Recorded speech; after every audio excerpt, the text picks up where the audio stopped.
Okay, guys. So I think we are good to go now. Cyrus, am I audible? Yes. Okay. So good evening, all. A warm welcome to all of you into the first session of Lift of C initiative. I am Ashish Kumar Behra from Department of Computer Science and Engineering, second year, one of your mentors guiding you throughout this program. So let's introduce. So guys, let me just introduce about this program. So this is a combined initiative of our three communities that are CodeChef Campus Chapter, Developer Student Clubs, and Enigma the Coding Club. And this is a basically this is a 4 week program. And in this program, we are basically giving you hands-on session on programming C. So guys, in this program, we will be organizing various online hands-on sessions, providing various documents on our previous and recent online sessions, so that all of you can just keep in track with us. And we will be sharing various assignments based on this program. You have to submit it in a GitHub platform, and we'll having various contests on CodeSafe platform also. So guys, uh, always feel free to share any kind of doubts in your respective WhatsApp groups after this session ends. And if you have any kind of doubts regarding this session, you can mention them in the chat box. And no spam, guys. So guys, everybody is okay with Hindi, or if you are okay with Hindi, give me just a thumbs up in the chat box.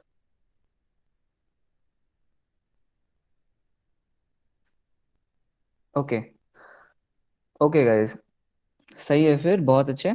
So guys, आप लोगों को आपके respective WhatsApp groups में काफी सारे theoretical काफी सारे theoretical documents share की मतलब already किया जा चुका है.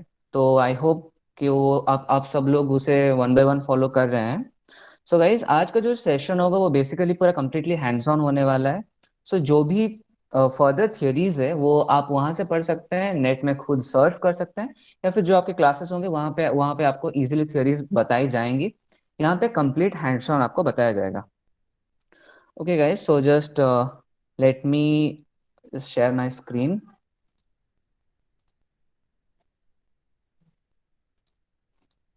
Just a second guys.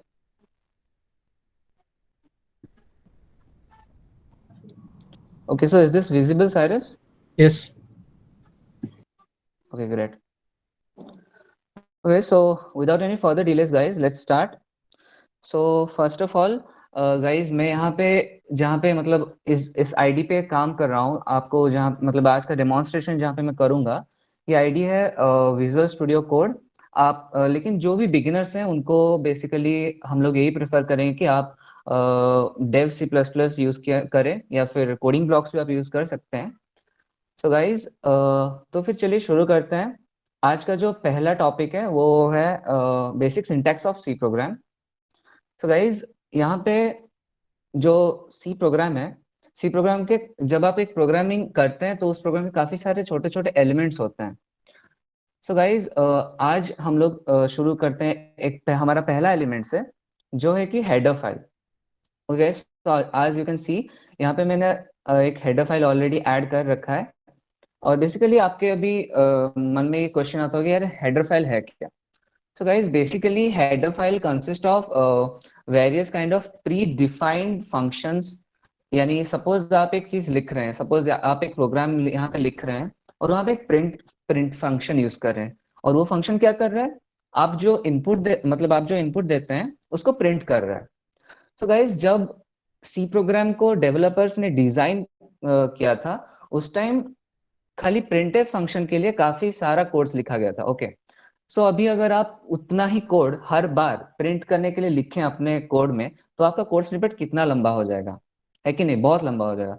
So guys, इसीलिए उन्हीं सब प्रीरिक्विजाइट्स कोड को एक हेडर फाइल में रखा जाता है, और वो हेडर फाइल को हम लोग रीडायरेक्ट करके उनके डायरेक्ट फंक्शंस को यूज करते हैं एज अ आउटपुट. ओके, सो उन्हें बोला जाता है हेडर फाइल.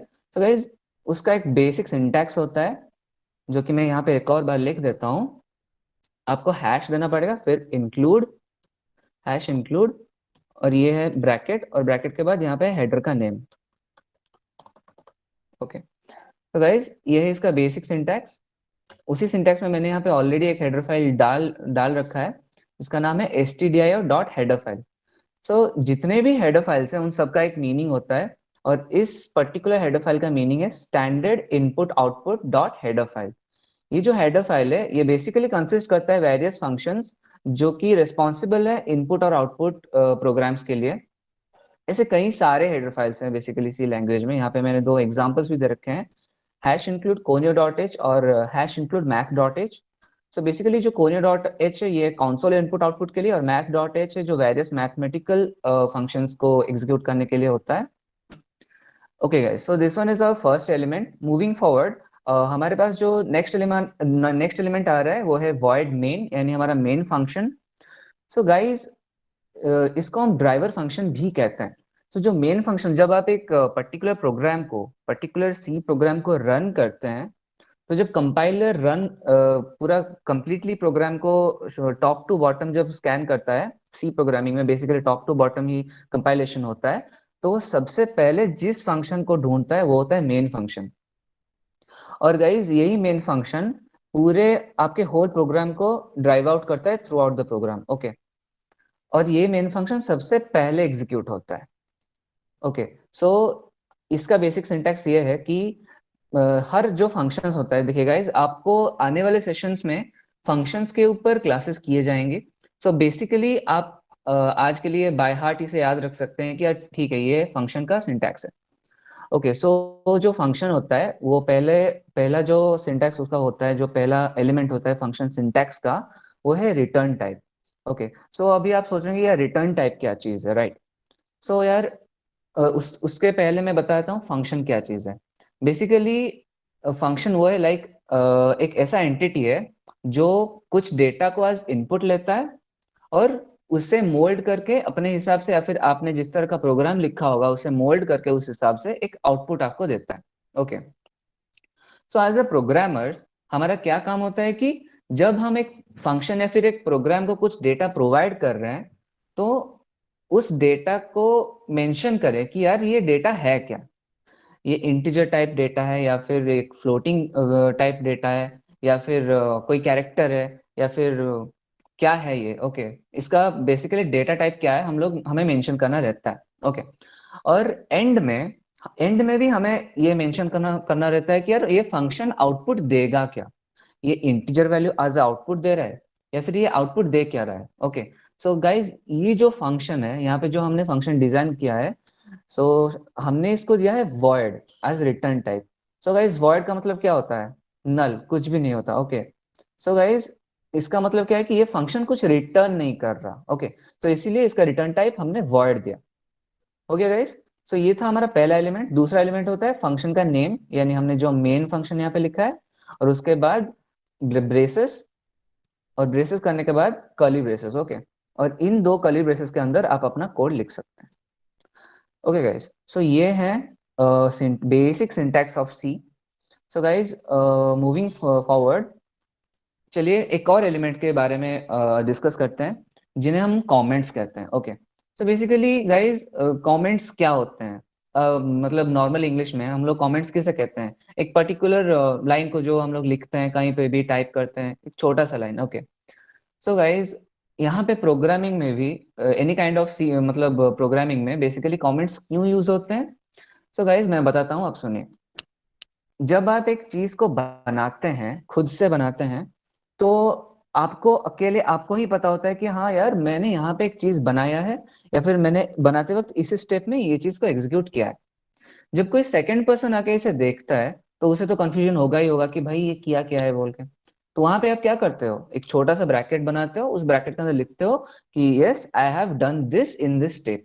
ओके, तो वहां पे मेंशन कर दो, जो कोई दूसरा आदमी आके देखेगा कि हाँ भाई ठीक है, इसने स्टेप नंबर 5 पे ये काम किया है, यहाँ पे इसने मेंशन किया है एक छोटे से चिट लिख के।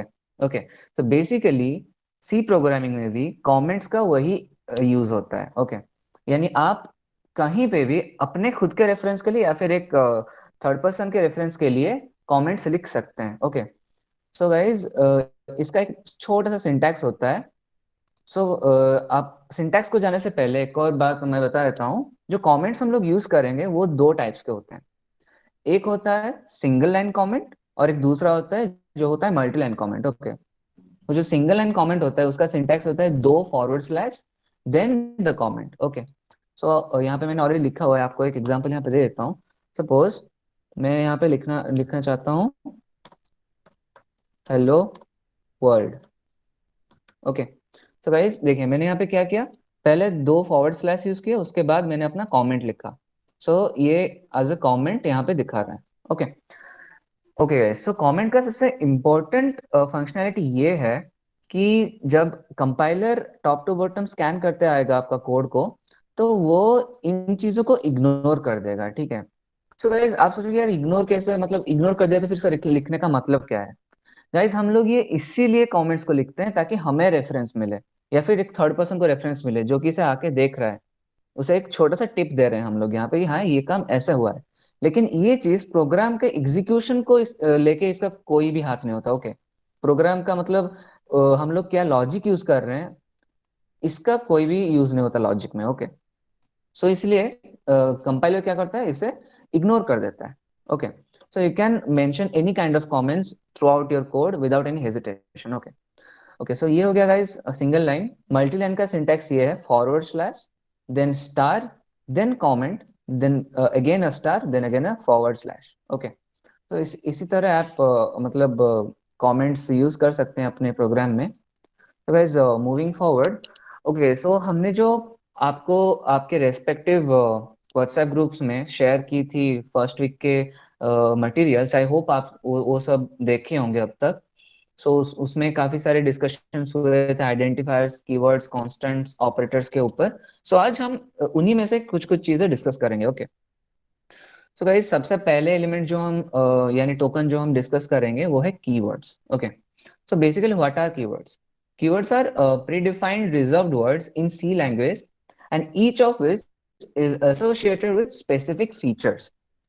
So guys, C language में कुछ ऐसे words exist करते हैं जो मतलब जिनको कंपाइलर यूज करता है फॉर ओनली फॉर एक स्पेसिफिक वर्क। ओके, कोई एक पर्टिकुलर काम करने के लिए ही वो यूज होता है, और वो पर्टिकुलर वर्ड कोई दूसरा वैल्यू को स्टोर नहीं कर सकता, यानी हम उस वर्ड को अपडेट नहीं कर सकते। ओके गाइस, उन्हें कहते हैं कीवर्ड्स। सपोज यार ऐसा मान सकते हो कि यार मेरे पास कुछ ऐसा नंबर ऑफ वर्ड्स हैं जो मैं अपने रेफरेंस के लिए यूज कर रहा हूँ, जो मैं खुद यूज कर रहा हूँ अपने प्रोग्राम में यूटिलाइज करने के लिए, और जिनको मैं अपडेट कर ही नहीं सकता। ओके, लाइक फॉर एग्जाम्पल आपका जो प्रिंटिंग स्टेटमेंट है वो पहले से प्रीडिफाइंड है। ओके, नहीं वो प्रिंटिंग स्टेटमेंट तो actually not basically it's a function not a keyword. So we can give example like for a while. Okay, while is a loop. Okay, आप फर्दर जब आएंगे सेशन वहां पे आप लोग डिस्कस करेंगे हम लोग आपके साथ लूप्स के बारे में। तो बेसिकली व्हाइल एक लूप होता है, या फिर इफ एल्स स्टेटमेंट के बारे में आप लोग सुना ही होगा। तो गाइस जो इफ एल्स स्टेटमेंट होते हैं वो कीवर्ड्स होते हैं। ओके, वो पहले से प्रीडिफाइंड होके रहता है, आप इफ को एक वेरिएबल स्टोर करने के लिए यूज नहीं कर सकते। ओके, यहाँ पे आपको कुछ एग्जांपल्स भी दे देते हैं कीवर्ड्स के। आपको जो मटेरियल्स प्रोवाइड किए गए थे वहां पे काफी सारे एग्जांपल्स गिवन है। ओके, सो गाइज आज के सेशन के बाद हर कोई जाके वो सब देखेगा। Okay okay, so moving forward, escape sequences. So guys I think ये वाला जो पार्ट है ये वाला हमसे मिस हो गया था डॉक्यूमेंटेशन में। आपको ये डिस्कस कर देते हैं यहाँ पे।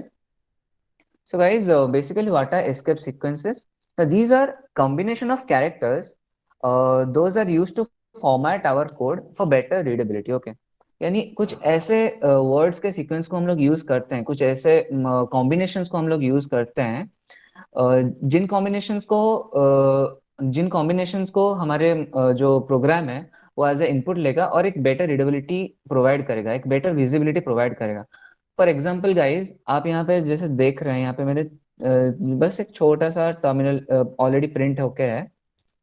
सो गाइज यहाँ पे देखिए, यहाँ पे छोटे छोटे स्पेसेस हैं। ओके, जिससे आप लोग ये क्लियरली पढ़ पा रहे हैं कि हाँ चीज लिखा क्या है। Okay, I hope guys this is visible. I think I should just zoom it of. Okay, यहाँ पे आज आप देख रहे हैं कि काफी सारे स्पेसेस है, इसीलिए हम लोग इसे इजिली रीड कर सक रहे हैं। तो इसी तरह के स्पेसेस हम लोग अपने प्रोग्राम के आउटपुट में भी दे सकते हैं, ताकि जब एक एंड यूजर उसे देखे तो उसे ऑड ना लगे। हाँ चलो ठीक है, क्या लिखा है क्लियरली दिख रहा है। ओके, सो इसका एक एग्जांपल मैं दे देता हूँ। So guys here it is. C में काफी सारे अराउंड 14 मोर देन 14 या फिर अराउंड 14 एस्केप सीक्वेंस होते हैं। और हर एक एस्केप सीक्वेंस के काफी सारे मीनिंग्स होते हैं गाइस। जैसे कि हम सबसे कॉमन वाले में आपको बता देता हूँ, जो होता है slash N, forward slash sorry backward slash N, back slash N. तो गाइज इसका मीनिंग होता है न्यू लाइन, यानी आप जहां पर भी एस्केप सीक्वेंस यूज करेंगे, like my name is Ashish लिख दिया, उसके बाद स्लैश एन लगा देंगे, तो जब आउटपुट आपका प्रिंट होगा माय नेम इज आशीष, तो आशीष के बाद एक स्पेस, एक लाइन स्पेस जनरेट होगा जहां पे कुछ भी प्रिंट नहीं होगा, उसके बाद आपका कोड का एग्जीक्यूशन प्रिंट होगा। ओके, एक और होता है जो होता है टैब, यानी आप हॉरिजॉन्टल और वर्टिकल टैब भी यहाँ पे दे सकते हैं स्लैश एन में। सो बाकी जितने भी हैं आप लोग खुद गूगलिंग कर सकते हैं guys, it's up to you and I hope that you will be doing so. Okay guys, so आगे चलते हैं फिर। ओके, सो गाइस यहाँ पर बेसिकली मैं एक एग्जांपल, एक छोटा सा एग्जांपल दे रहा हूँ। ओके, ये इनपुट आउटपुट का। Okay guys, just a second. Okay, so guys तो जो नेक्स्ट एलिमेंट है जिसके ऊपर हम लोग आज डिस्कस करने वाले हैं और मैं हैंड्स ऑन देने वाला हूँ, वो है ऑपरेटर्स के ऊपर। Okay, so guys what are operators? These are basically symbols that are used to perform some various mathematical and logical manipulations. Okay, जैसे कि काफी सारे ऑपरेटर्स होते हैं सी प्रोग्राम में, अरिथमेटिक ऑपरेटर्स, लॉजिकल ऑपरेटर्स काफी सारे होते हैं, बहुत सारे होते हैं। और आपको हमने जो मटेरियल्स प्रोवाइड किए गए थे वहाँ पे अराउंड 6 टाइप के वेरियस वेरियस ऑपरेटर्स के पूरा सेट गिवन है, आप वहां से रेफर कर सकते हैं। मैं यहाँ पे आपको नॉर्मल एक एग्जांपल देके, मतलब एक नॉर्मल कोड लिख के एग्जांपल देना चाहता हूँ कि आप लोग ऑपरेटर्स को यूज कैसे कर सकते हैं। ओके, सो गाइस ये हमारा पहला क्वेश्चन है, write a program to print an integer value. So guys program statement से क्या लग रहा है कि हम लोग बेसिकली क्या करेंगे कि एक वेरिएबल लेंगे, उसे एक वैल्यू असाइन करेंगे और उसे प्रिंट कर लेंगे। ओके, और हम जो वेरिएबल में वैल्यू, जो जिस वैल्यू को असाइन कर रहे हैं वो होगा एक इंटीजर वैल्यू। ओके, तो guys let me just start. तो सबसे पहले गाइज क्या होगा, पहला एलिमेंट हम लोग लिखेंगे जो होगा हमारा इंक्लूड स्टेटमेंट, यानी जो हेडर फाइल को इंक्लूड करता है। ओके, सो hash include,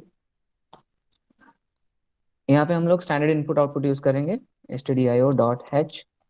okay, okay, so good so far guys.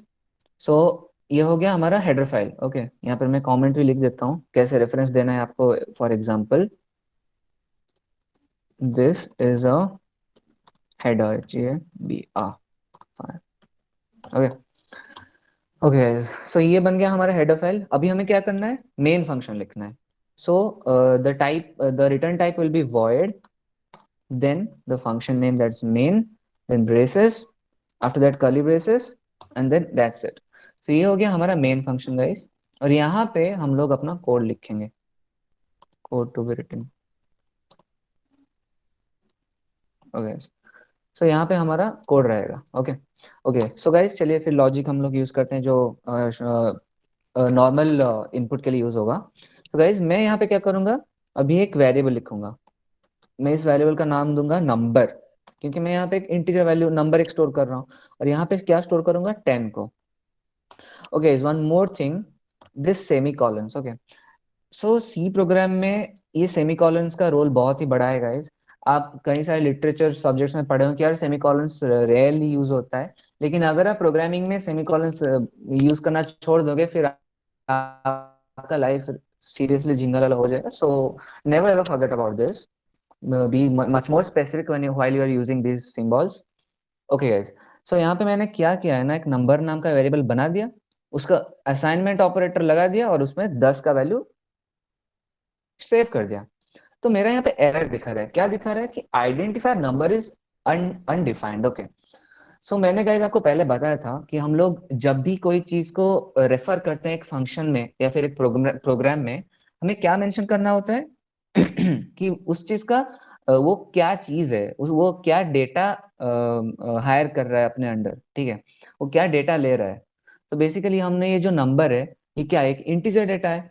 सो हमें इसका डेटा टाइप मेंशन करना पड़ेगा।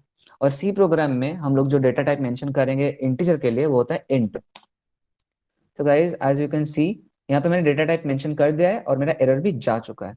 सो जब कभी भी आप एक वेरिएबल को डिक्लेयर कर रहे हो, never ever forget to miss a semicolon and to miss this kind of data type significance. Okay, उसके बाद गाइज हम लोग क्या करेंगे, प्रिंट करेंगे इसे। तो प्रिंटिंग के लिए जो फंक्शन यूज होता है सी प्रोग्रामिंग में, वो होता है प्रिंट एफ। ओके, तो गाइज आप फिलहाल के लिए इसका सिंटैक्स को बाय हार्ट याद रखने के लिए कोशिश कीजिए, क्योंकि फंक्शन के बारे में डिटेल में आपको आने वाले क्लासेस में बताए जाएंगे। ओके, सो गाइज ये जो मेरा प्रिंटफ का फंक्शन है, यहाँ पे पहले मैं परसेंटेज डी लिखूंगा, उसके बाद जिस वैल्यू को प्रिंट करना होगा उसे उसे रखूंगा। Okay, number.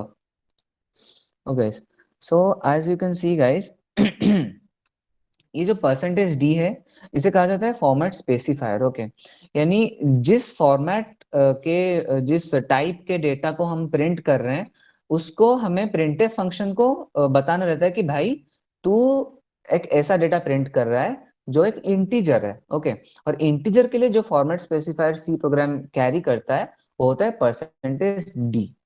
और आप बहुत सारे फॉर्मेट स्पेसिफायर्स हैं सी प्रोग्राम में, आप इजीली होवर कर सकते हैं, इजीली सर्च कर सकते हैं नेट में, आपको काफी सारी चीजें मिल जाएंगी, या फिर आप सिंपली हमारे प्रोवाइड किए गए मटेरियल्स को फॉलो कीजिए। ओके, सो गाइस ये हो गया हमारा code ready. Okay, let's run and check this out. Okay, so I have compiled it. So आपको दिख रहा होगा कि यहाँ पे लिखा है 10। ओके, यहाँ पे 10 प्रिंट हो रहा है। ओके, सो हमने यहाँ पे 10 सेव किया था, इसलिए 10 प्रिंट हो रहा है। तो बेसिकली आप इसी तरह असाइनमेंट ऑपरेटर्स को यूज करके कोई वैल्यू को असाइन कर सकते हैं और उसे प्रिंटफ फंक्शन के यूज करते हुए उसे प्रिंट कर सकते हैं। Okay, so guys let's moving forward.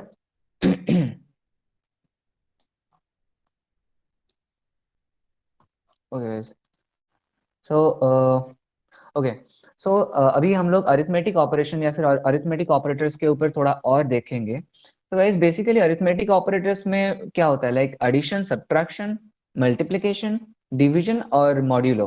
Okay, इन सारे ऑपरेटर्स आपको मिल जाएंगे हमारे प्रोवाइड किए गए नोट्स में। सो बेसिकली मैंने यहाँ पे एक प्रोग्राम चलिए बनाते हैं, ठीक है। Write a program to perform all kind of arithmetic operations. Okay, okay guys, so यहाँ पे मैंने यहाँ पे एक्चुअली अनकमेंट करके रखा है। You can prefer like easily हम लोग इसे अनकमेंट कर सकते हैं, कमेंट करके रखा है इसलिए अनकमेंट कर सकते हैं। Okay guys, so as usual you can see, यहाँ पे मैंने हेडर फाइल लिखा है, hash include stdio dot h. उसके बाद अपना main function that is void main, फिर कर्ली ब्रेसेस और उसके अंदर मैंने कोड लिखा है। ओके गाइस, तो इसको भी मैं वो लाइन बाय लाइन में समझाता हूँ आपको। सो गाइज यहाँ पे पहले लाइन में क्या है, हमने इंट डेटा टाइप यहाँ पे असाइन कर दिया और वेरिएबल्स को डिक्लेयर एंड असाइन कर दिया।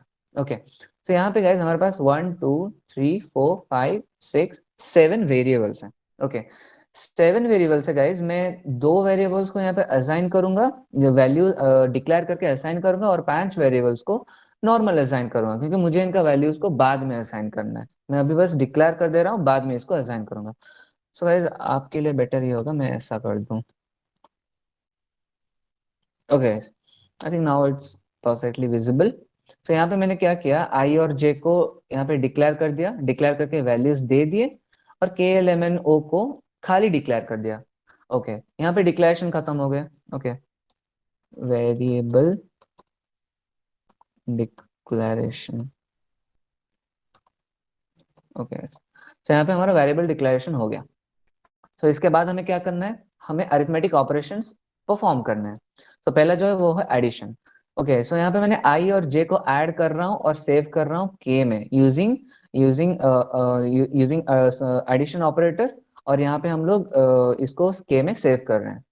Okay, using assignment operator.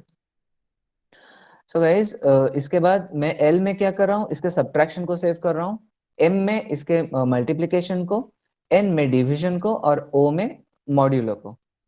Okay guys, यहाँ पे मैंने क्या कर दिया, सारे ऑपरेशंस यहाँ पे परफॉर्म कर दिए। Okay, operations done. ओके, अभी नीचे क्या करेंगे हम लोग, इन्हें प्रिंट करेंगे। यहाँ पे हमने ऑपरेशंस कर दिया यार, अभी तो वैल्यू यहाँ पे सेव हो गए हैं, तो हमें क्या करना है, अभी हमें प्रिंट करना पड़ेगा। ओके, सो देखिए एक नॉर्मल प्रिंट स्टेटमेंट्स है। सो यहाँ पे मैंने क्या करा है, प्रिंट स्टेटमेंट यहाँ पे लिखा है सम ऑफ टू नंबर्स, और यहाँ पे percentage d as usual format specifier दिया है, और उसका वैल्यू को यहाँ पे मैंने असाइन किया है। ओके, और गाइज मैंने आपको पहले से बताया था कि स्लैश एन का क्या यूज होता है, यहाँ पे मैंने स्लैश एन भी लगा रखा है यहाँ पे, ताकि जब ये वाला प्रिंट हमारे पास आए कि sum of two numbers is this much, उसके बाद एक छोटा सा लाइन स्पेस जनरेट हो, उसके बाद तीसरे लाइन पे हमारा ये वाला प्रिंट हो, ताकि इजीली रीडेबल हो चीजें। ओके, सो लेट्स इसे रन करके देखते हैं। Okay, so as you can see, यहाँ पे देखिए, यहाँ पे हमारा सारे print statements, total 5 print statements थे, 5 प्रिंट स्टेटमेंट्स हमें प्रिंट हो चुके हैं। सो पहला जो था वो sum of two numbers is, okay, is percentage D. Okay, अभी यहाँ पे मैंने इसका वैल्यू दे दिया है, कितना है, के। तो के का वैल्यू क्या था गाइस, आई प्लस जे, इसका मतलब 2 + 4, 2 + 4 इज हाउ मच, 6। यहाँ पे एज यूजुअल 6 प्रिंट हो गया। अभी आपको बताता हूँ जो मैं बैक स्लैश एन यूज किया था, उसका क्या काम है। तो गाइस यहाँ पर अगर मैं बैक स्लैश एन यूज ना करूं, तो क्या होगा ना, ये जो सम ऑफ टू नंबर से 6 लिखा है ना, इसके बाद से ही difference of two numbers is -2 आ जाएगा यहाँ पे। ओके, यहाँ पे वो आ जाएगा, जो जो पढ़ने वाले को काफी मतलब मुसीबत में डाल सकता है। फॉर एग्जाम्पल इसको मैं रन करके दिखा देता हूँ। यहाँ पे मैं क्या कर रहा हूँ, एक स्लैश एन काट रहा हूँ। ओके गाइस, इसको कुछ एरर नहीं आएगा। ओके, ये देखिए, अभी अभी जो ये वाला स्टेटमेंट आया है ना, आप इसको देखिए। ओके, जितना मैं हाईलाइट किया हूँ उसको देखिए। यहाँ पे क्या लिखा है, सम ऑफ टू नंबर्स इज 6, और उसके इमीडिएटली बाद difference of two numbers is -2 आ गया है। ओके, सो स्लैश एन क्या करता है कि एक सेंटेंस मतलब या फिर एक लाइन खत्म होने के बाद ये जो बाकी का लाइन है ना, यहाँ पे पूरा स्पेस प्रिंट कर, मतलब पूरा स्पेस जनरेट कर देता है। ओके, फर्दर कुछ प्रिंट नहीं हो पाता, इसे हम लोग बोलते हैं escape sequences. Okay, so guys as usual हमने अभी यहाँ पे सारे ऑपरेशंस परफॉर्म कर दिए हैं। एक और बार रिकैप कर लेते हैं। देखिए, multiplication of 2 and 4 is 8, division is 0 and modulo is 2। Okay guys, so ये था हमारा पहला example on operators. Okay, so moving forward, यहाँ पे एक छोटा सा क्विज खेलते हैं। ओके, तो गाइज अभी तो एज यूजुअल वैलेंटाइंस वीक आ रहा है, सबके काफी सारे प्लान्स होंगे। जिनके हैं उनके तो ऑलरेडी माहौल गर्म होंगे, और जिनके नहीं है उनके भी गर्म होंगे, बजरंग दल तो है ही। Right guys, so let's have a fun question based on this things. So हमारे पास जो है, write a program to find the number of crushes of your best friend. Okay, so guys आपको, आपका एक चड्डी बड्डी है जिसका एक से ज्यादा नंबर ऑफ क्रशेस हैं। ओके, आपके क्लास में ही एक से ज्यादा नंबर ऑफ क्रशेस हैं, और वो जो आपका चड्डी बड्डी है, वो क्या करता है कि your friend has crush on every alternate roll number guy, irrespective irrespective of his irrespective of gender. Okay, so आपका जो चड्डी बड्डी है, वो बंदा देखता नहीं कि ये बंदा है या बंदी है, मेरे को बस पसंद आ जाता है। ठीक है, आपका ऐसा एक चड्डी बड्डी है जिसको बंदा और बंदी दोनों पसंद आते हैं। ठीक है, सो ये हमारा पहला कांस्टेंट। जो दूसरा कांस्टेंट है वो है कि आपका जो क्लास में नंबर ऑफ स्टूडेंट है वो ऑलवेज इवन होते हैं। ठीक है, तो गाइज ये था क्वेश्चन कि आपको प्रेडिक्ट करना है कि आपके बेस्ट फ्रेंड के कितने नंबर ऑफ क्रशेस होंगे एक क्लास में जहाँ पे इवन नंबर ऑफ स्टूडेंट्स हैं। ओके, चलिए गाइज इसको भी हम लोग कोड करते हैं। सो पहले हम लोग डिस्कस कर लेते हैं एक छोटा सा लॉजिक। ओके, सो गाइज यहाँ पे हमारा जो पहला कॉन्स्टेंट है वो ये लिखा है कि your friend is having crush on every alternate roll number guy. Okay, alternate roll number guy का मतलब क्या बना, मतलब फॉर एग्जाम्पल हम लोग रोल नंबर 1 से शुरू करते हैं। ओके, सो आपका जो बेस्ट फ्रेंड है उसको रोल नंबर 1 पे दिल आ गया। ओके, 1 पे दिल आ गया, उसके बाद क्या आता है, वो 2 नंबर पे दिल नहीं आ पाता, रोल नंबर 2 पे दिल नहीं आ पाता, फिर दिल आता है रोल नंबर 3 पे। ओके, 1 by 1 वो एक एक गैप कर करके उसे पसंद आ रहे हैं। ठीक है, सो गाइज ये होता है अल्टरनेट का मीनिंग। सो गाइज अगर आपके क्लास में इवन नंबर ऑफ स्टूडेंट्स मौजूद हैं, तो अगर इसका अल्टरनेटली हम लोग सीक्वेंस निकालें, तो इसका आंसर क्या आएगा? Anybody has any guess? You can mention in the chat box और I can give you the logic. anyone can just.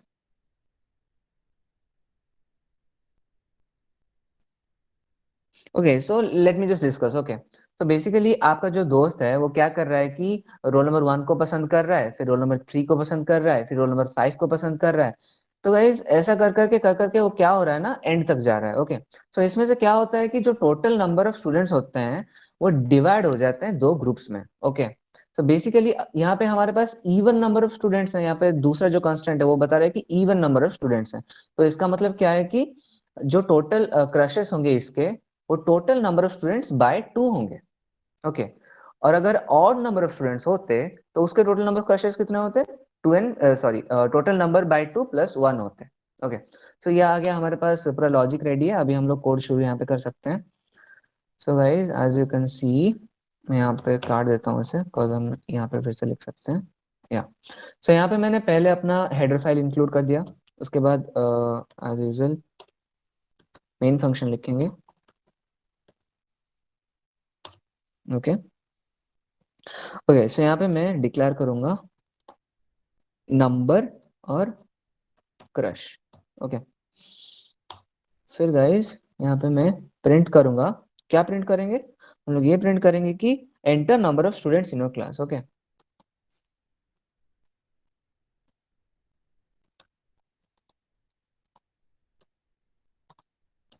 Okay, तो इसको हम लोग, जस्ट अ सेकंड। ओके, या फाइन। अभी हम लोग क्या करेंगे, यूजर से इनपुट लेंगे।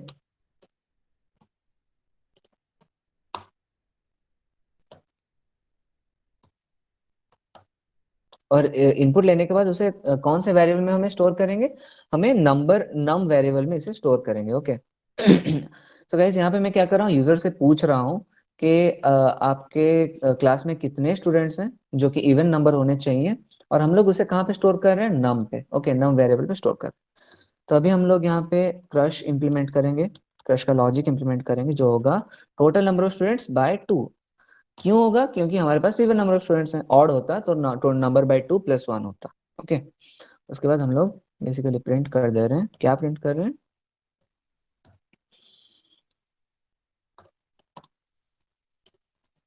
Number of crushes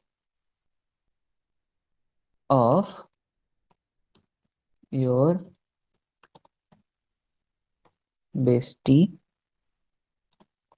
are percentage D. Okay, और यहाँ पे क्रश को प्रिंट करेंगे। ठीक है गाइस। ओके, सो मैं यहाँ पे आप लोगों से दो चीज पूछूंगा। ओके, सो गाइस कोई भी रैंडमली आप नंबर चैट बॉक्स में मेंशन कीजिए, total number of students in your class.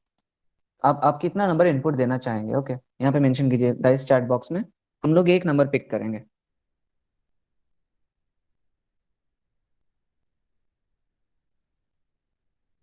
Okay, okay, I am having some great responses. So हम लोग 60 पिक करते हैं guys.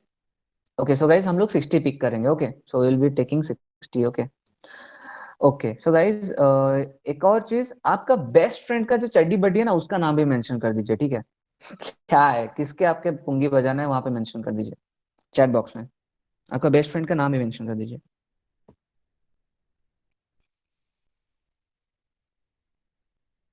Okay, guys. Okay, guys. So I'm having some really interesting outputs here. So okay, मैं एक randomly pick करता हूँ Vinayak. Okay, तो guys my आप आपका एक बेस्टी है जिसका नाम है Vinayak. Okay, Vinayak. Okay, fine. So आपका यहाँ पे बेस्टी आ गया, नंबर ऑफ स्टूडेंट्स हम लोग लेंगे। तो इसको रन करते हैं। ओके, ओके, सो रन करने के गाइस आप यहाँ पे देख सकते हैं, यहाँ पे कंपाइलर पूछ रहा है आपसे कि enter the number of students in the class. तो कितना लेंगे हम लोग? 60। इनपुट दे दिया। ओके, जब हम इसको एंटर करेंगे तो क्या आएगा? आपके बेस्ट फ्रेंड का नंबर ऑफ क्रशेस प्रिंट हो जाएंगे। Okay, okay, sorry for my, यहाँ पे एक टाइपो एरर हो गया, Vinayak. Okay, okay, let's rerun this. 60। Okay, so guys as you can see यहाँ पे एंटर नंबर ऑफ स्टूडेंट्स के बाद हमने 60 एंटर किया, और number of crushes of Vinayak are 30। तो ये कैसे हुआ? आपको बताया था इवन नंबर ऑफ स्टूडेंट्स है मतलब नंबर बाय 2 होगा। सो नंबर में क्या स्टोर हुआ था, इंटीजर इनपुट जो यूजर ने दिया, हमने क्या इनपुट दिया 60, सो 60 स्टोर हुआ नम पे और नम बाय 2 हो गया 30। सो गाइज यहाँ पे total number of crushes of Vinayak are 30। Okay, so congratulations Vinayak, I hope आपका वैलेंटाइंस वीक काफी अच्छा जाने वाला है, सारे क्रशेस को खुश करिएगा। So guys that's it from my side, and I'll be addressing Cyrus Mishra to guide you further. Thank you.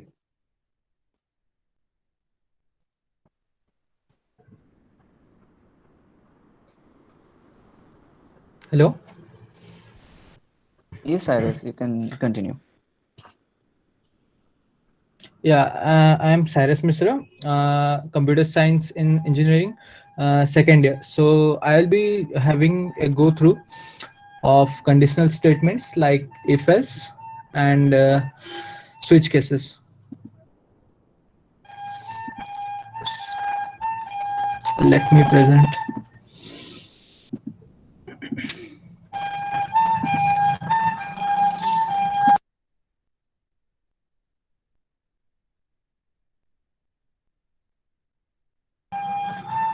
Is it visible?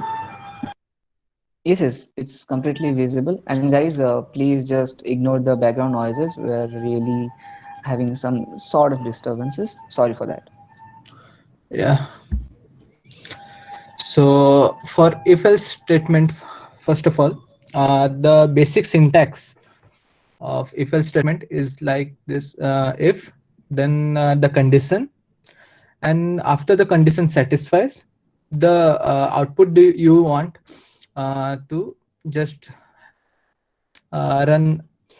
So just take an example, it will be better. So your friend have now has to decide a gift for his crush. Help him decide the budget and you have to give the output. Okay, मतलब question ऐसे समझ लो कि तुम्हें तुम्हारे दोस्त का budget लेना है और आउटपुट में देना है कि बजट के हिसाब से तुम क्या गिफ्ट दे सकते हो. Like enter your budget and you enter the budget like 28,000 and the output will be give laptop. Okay, so code थोड़ा देख लेते हैं. तो बेसिकली ये पहले से दिखाऊं क्योंकि टाइम कम है थोड़ा. तो पहले हेडर फाइल जैसे आशीष ने बताया था, फिर हम लोग का मेन फंक्शन, फिर मैं फ्लोट में वैल्यू लिया हूँ बी का, क्योंकि मैं जो नंबर होगा वो डेसिमल भी ले सकता हूँ, तो इसलिए पहले से फ्लोट में ले चुका हूँ. फिर एंटर द बजट और स्लैश एन किया हूँ क्योंकि ये नेक्स्ट लाइन के लिए. तो बजट फिर एंटर करने के लिए स्कैन भी करना पड़ेगा, तो स्कैन करके मैं बी में बजट को एलोकेट कर लिया हूँ. फिर हम लोग का इफ एल्स स्टेटमेंट आता है. If budget is less than 100, then print gift her a rose. Okay, gift rose. So वैसे ही else if, मतलब अगर ये 100 से अगर नीचे होगा तो ये प्रिंट होगा, अगर 100 के ऊपर है या फिर कुछ भी अलग है तो नीचे के चेक करेगा. तो else if अगर b 100 के ऊपर है या फिर 100 से इक्वल भी है, एंड, और ये एंड फंक्शन है, एंड मतलब दो ठो एम्परसेंट लगा हुआ है, मतलब एंड या फिर 100 से सॉरी 500 से नीचे है तो प्रिंट गिफ्ट टेडी. तो वैसे ही इफ एल्स इफ स्टेटमेंट और एक ठो 500 से या फिर 500 से इक्वल होके ऊपर है या फिर 1000 से नीचे है तो गिफ्ट पेंडेंट. वैसे ही अगर इसमें से कोई भी एक भी चल गया तो दूसरा कुछ चेक नहीं करेगा, डायरेक्टली खत्म हो जाएगा कंपाइलेशन. तो वैसे ही 1000 के ऊपर या फिर 50,000 के नीचे एंड में, तो इधर हम लोग नेस्टेड इफ एल्स लगा दिए हैं, मतलब फिर इसके अंदर भी हम लोग ब्रेक किए हैं. या फिर अंदर पहले मतलब समझ लो कि 28,000 दिया तो इस ये कंडीशन के अंदर आया, फिर ये कंडीशन के अंदर भी और दो ठो कंडीशन लगा हुआ है कि अगर बजट 1000 के ऊपर है और 25,000 के नीचे है तो रिंग देना, अगर 25,000 के ऊपर है मतलब ऐसे समझ लो else if budget is greater than equal to 25,000 and budget is less than equal to 50,000। वैसे तो गिव लैपटॉप। ओके, अगर ये 50,000 से भी ऊपर है या फिर कुछ भी अलग है तो प्रिंट डायरेक्टली ट्रैवल पैकेज हुआ। तो मैं वैसे ही इनपुट ले रहा हूँ, 28,000 नहीं लेते हैं, पहले लेते हैं 600। 600 के हिसाब से पहले प्रिंट होगा गिफ्ट पेंडेंट। पेंडेंट 500 से 1000 के बीच में, तो पेंडेंट वैसे 22,000 लेते हैं। तो गिव रिंग, तो वैसे ही मतलब जो भी इनपुट होगा उसी के हिसाब से इफ एल्स स्टेटमेंट चेक करके प्रिंट करेगा। अगर एक बार वो चेक कर दिया, मतलब यहाँ 22,000 कैसे चेक करा देख लेते हैं पहले। हाँ, ड्राई रन। तो पहले इधर आएगा बजट 100 से नीचे नहीं है, इधर आएगा। फिर 100 और 500 के बीच में भी नहीं है, फिर इधर आएगा। 500 के 1000 के बीच में भी नहीं है, इधर आया। 1000 और 50,000 के बीच में, अच्छा तो इधर जाएगा, अंदर जाएगा। फिर अंदर में चेक करेगा 1000 और 25,000 के अंदर है, हाँ तो गिव रिंग। बस इतना इधर हो गया, प्रिंट कर दिया, फिर डायरेक्टली एल्स इफ सब एल्स इफ के बाहर आ जाएगा। तो ये था इफ एल्स स्टेटमेंट। और एक देख लेते हैं, ये है स्विच स्टेटमेंट। हाँ, तो इसका सिंटैक्स कुछ इस टाइप है। स्विच, अंदर में जो वेरिएबल देना है, फिर केस वैल्यू 1, अगर वो वैल्यू होगा तो ये प्रिंट होगा, फिर ब्रेक कर देना है। फिर केस वैल्यू 2, ये अगर वैल्यू मतलब सेटिस्फाई कर लेगा तो ये प्रिंट होगा, फिर ब्रेक। फिर डिफॉल्ट मतलब अगर ये कोई भी मैच नहीं किया, वेरिएबल जो हम लोग यहाँ दिए हैं अगर कुछ भी इसमें से मैच नहीं किया तो डिफॉल्ट प्रिंट हो जाएगा, फिर ब्रेक। तो इसके लिए भी एक क्वेश्चन ले लेते हैं। तो write a program to take a number between 1 to 7 and print the corresponding day of the week. मतलब 1 लिए तो मंडे प्रिंट होगा, यहाँ पे 3 लिए तो वेडनेसडे, वैसे टाइप 7 लिए तो संडे प्रिंट होगा। अगर 9 लिए हैं तो इनवैलिड आउट इनपुट होगा, मतलब 9 में तो कोई डे होगा नहीं, तो इनवैलिड इनपुट। तो उसके लिए भी कोड देख लेते हैं। तो ये है हेडर फाइल, फिर मेन फंक्शन, फिर इधर इंटीजर में स्पेसिफाई किया हूँ इनपुट। तो पहले प्रिंट कर लेते हैं enter the input. Enter the input आ गया। फिर स्कैन करेंगे जो भी इनपुट होगा इसमें, यहाँ इनपुट देंगे जो वही स्कैन होगा। तो फिर स्विच कर लेंगे, वही इनपुट जो इधर हम लोग इंटीजर स्पेसिफाई किए थे वही स्विच करेंगे। तो अगर INP जो है वो 1 होगा तो मंडे होगा, फिर ब्रेक करेंगे। ब्रेक अगर नहीं करेंगे तो अगर मेरा इनपुट 1 होगा तो रेस्ट ऑफ द उसके साथ मंडे के साथ और सब भी प्रिंट हो जाएगा। उसके नीचे 3 होगा तो वेडनेसडे प्रिंट होगा, फिर वेडनेसडे के नीचे थर्सडे, फ्राइडे, सैटरडे ये सब भी प्रिंट हो जाएगा। इवन डिफॉल्ट भी प्रिंट हो जाएगा इनवैलिड इनपुट के साथ। तो ब्रेक देना जरूरी है। फिर केस 2 वैसे प्रिंट ट्यूसडे। फिर स्लैश एन में क्यों लगा रहा हूँ? न्यू लाइन के लिए। न्यू लाइन अगर नहीं लगाएंगे तो एक साथ आ जाएगा, क्लमजी हो जाएगा, जैसे आशीष ने बताया था अभी। तो वैसे टाइप 7 केसेस लिख लिए ब्रेक के साथ और प्रिंट के साथ। फिर डिफॉल्ट आता है, ये डिफॉल्ट, फिर प्रिंट, इनवैलिड इनपुट, फिर न्यू लाइन, ब्रेक। वैसे ही डिफॉल्ट जैसे दूसरे केसेस जैसे लिखे हैं वैसे डिफॉल्ट लिखना है बस। तो इसके लिए भी हम लोग इनपुट ले लेते हैं। मैं लेते हैं 5। तो 5 लिए तो इनपुट फ्राइडे आ गया। तो वैसा ही इनपुट 2 लिए तो ट्यूसडे आ गया। अगर चेक करना है कुछ इनवैलिड इनपुट, 12 लिया तो इनवैलिड इनपुट आ गया। तो वैसे ही मतलब ऐसे ही काम करता है स्विच केस। तो कुछ ज़्यादा डिफिकल्ट है नहीं। तो अगर किसी को कुछ डाउट है सो you can ask.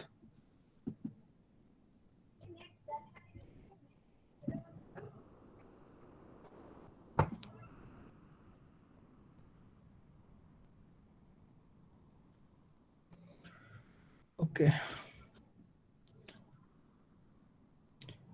If else if में कोलन नहीं लगेगा, मतलब कुछ सोम पानी ग्रह कुछ ठीक से स्पेसिफाई करो।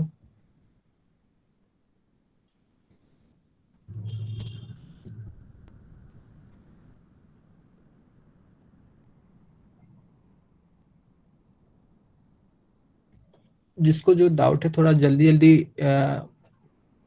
चैट पे लिखो या फिर अनम्यूट करके बोलो, वाइंड अप करना है।